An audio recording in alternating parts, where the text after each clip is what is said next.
जितनी शिद्दत के साथ हम इंडिपेंडेंस डे मनाते हैं, जितनी शिद्दत के साथ हम रिपब्लिक डे मनाते हैं, उतनी ही गंभीरता से हमको संविधान दिवस मनाना चाहिए। और ये खुशी की बात है कि वर्षों इस पर ध्यान नहीं दिया गया, लेकिन अब संविधान दिवस को मैं महसूस कर रहा हूँ कि हिंदुस्तान की हर डिस्ट्रिक्ट वार में, हर अच्छे प्रतिष्ठित विश्वविद्यालय में, ख़ास तौर से लॉ यूनिवर्सिटीज़ में और विधि के छात्र छात्राएं, यहाँ तक कि पार्लियामेंट में भी, और जहाँ पर सेंट्रल हॉल में कॉन्स्टिट्यूट असेंबली ने ये अध्यक्ष राजेंद्र प्रसाद जी को सौंपा था, वहाँ सुबह हम लोग सम्मिलित हुए और मुझे लगता है इसका नाम भी कॉन्स्टिट्यूशन क्लब है।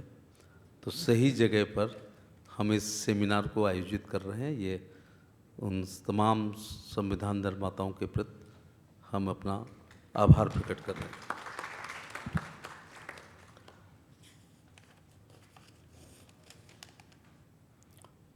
डेमोक्रेसी चौखंबा राज्य पर टिकी है, कार्यपालिका, विधायिका, न्यायपालिका और मीडिया।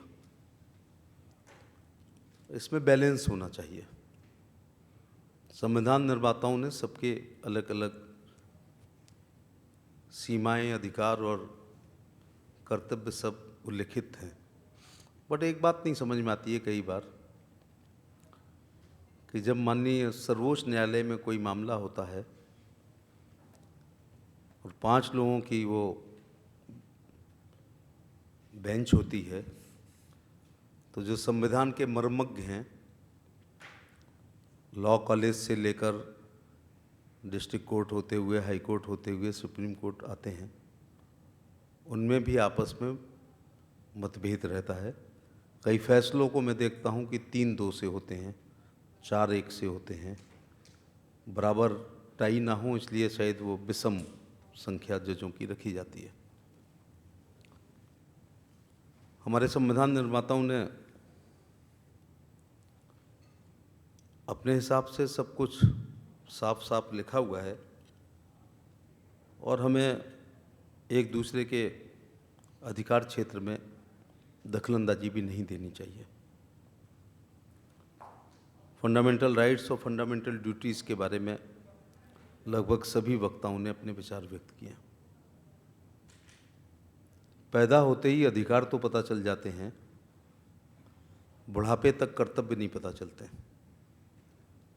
ये मैं देश के लिए नहीं कह रहा हूँ, ये परिवार में भी कह रहा हूँ। बच्चे अपने अधिकार जानते हैं, चॉकलेट से लेकर के लास्ट में संपत्ति तक, लेकिन अगर अपने कर्तव्य जानते तो देश में एक भी वृद्धाश्रम नहीं खुला होता। तो मैं किसी भी नए वृद्धाश्रम का उद्घाटन करने में मना करता हूँ। मैं कहता हूँ कि वो है ना कि give me a fish and I eat for a day, teach me to fish and I eat for a life. Europe की कहावत है तो मछली का प्रयोग है। एक मछली दे देंगे तो एक दिन खा लेंगे, मछली मारना सिखाओ।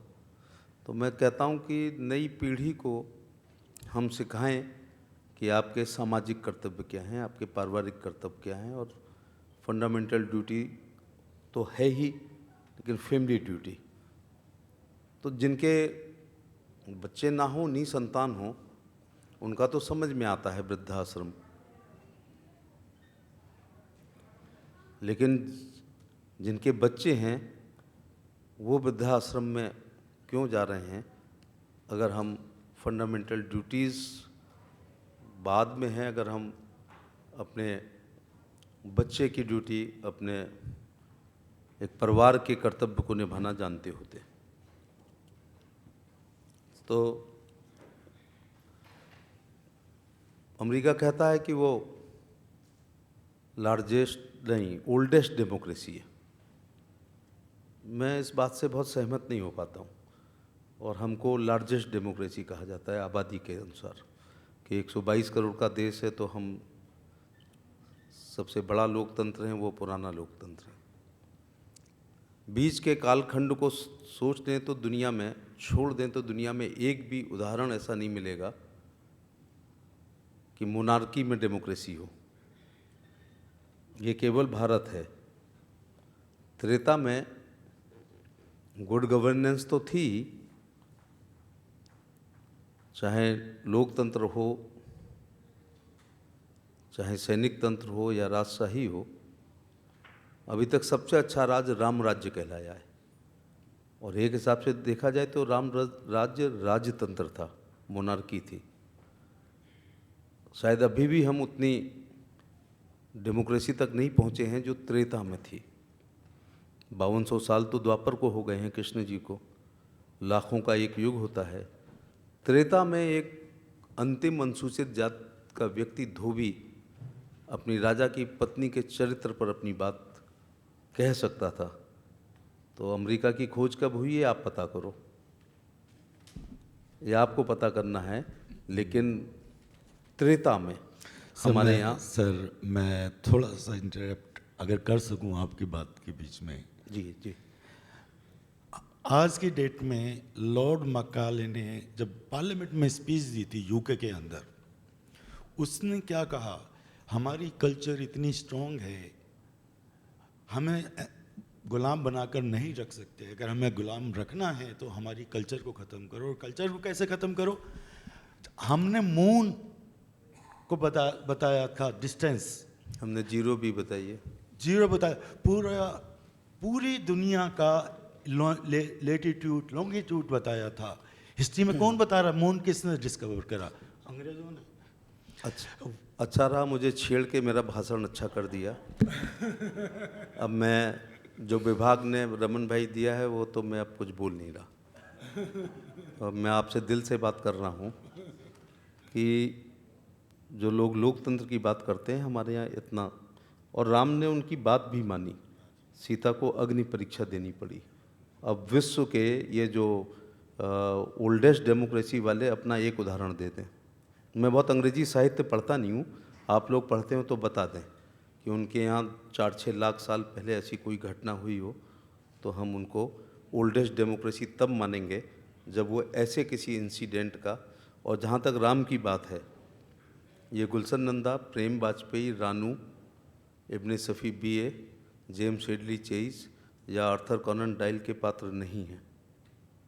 ये थे, ये हैं, ये रहेंगे।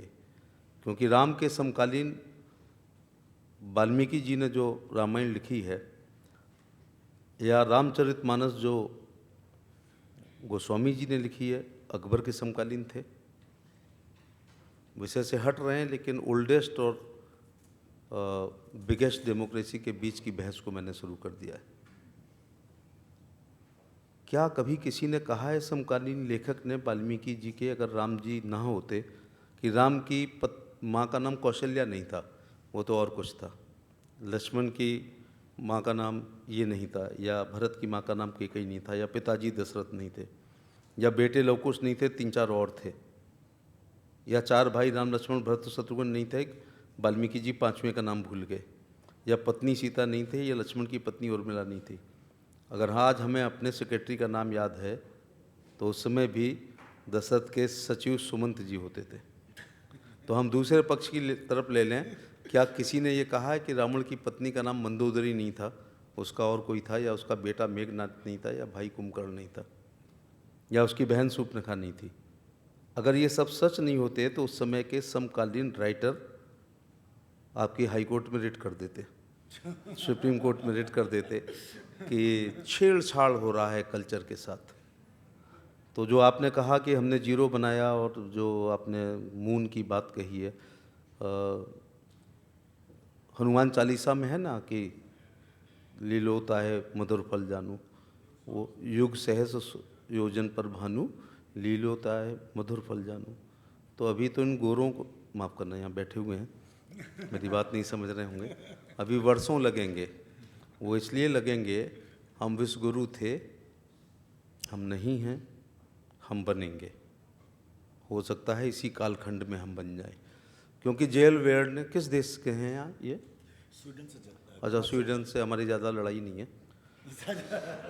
तो Olof but he loves India. Olof Palme mister साहब, ओबक का हाँ, मैं उनका बड़ा प्रशंसक हूँ। और रात्रि शो से लौटते हुए उनका मर्डर हुआ था, ओलफ पालमे साहब का, स्वीडन के राष्ट्रपति थे। तो मैं कह रहा था कि अंग्रेज़ों ने जेल वेर्ने टेलीविज़न, अच्छा अब मैं ये नहीं पढ़ रहा, वैसे भी मेरी आई साइड वीक है।